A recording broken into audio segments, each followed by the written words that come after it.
اب رخ کرتے ہیں دلچسپ و عجیب دنیا کی طرف۔ آسٹریلیا سے تعلق رکھنے والی جین بینکٹن کی خواہش تھی کہ زندگی میں ایک بار انہیں پولیس گرفتار کرے اور ہتھکڑی لگائے، کیونکہ انہوں نے اپنی زندگی میں کبھی جرم نہیں کیا تو وہ عام زندگی گزار کر بور ہو گئی۔ تاہم جین کی یہ خواہش گزشتہ دنوں ان کی 100ویں سالگرہ کے موقع پر آسٹریلوی پولیس نے پوری کر دی۔ آسٹریلوی پولیس کے حکام نے کہا کہ ہم جین کو گرفتار کرنے کے لیے 3 کنسٹیبل ان کی سالگرہ کی تقریب میں بھیجیں، اور خاتون کی خواہش پوری کرنے کے لیے انہوں نے تھوڑی دیر کے لیے انہیں ہتھکڑی بھی لگا دی۔ تاہم بعد ازاں انہیں اتار دیا گیا، اور اس موقع پر پولیس اہلکاروں نے جین کے ساتھ تصاویر بھی بنائیں۔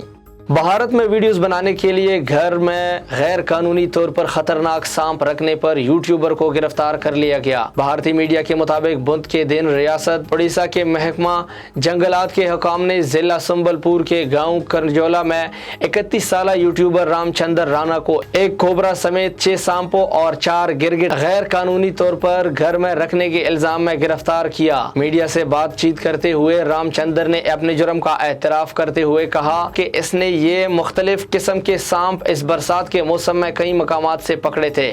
جرمنی نے ہائیڈروجن پر چلنے والی دنیا کی پہلی ٹرین سروس متعارف کرائی ہے، جس کا مقصد ماحول دوست ایندھن کو فروغ دینا ہے۔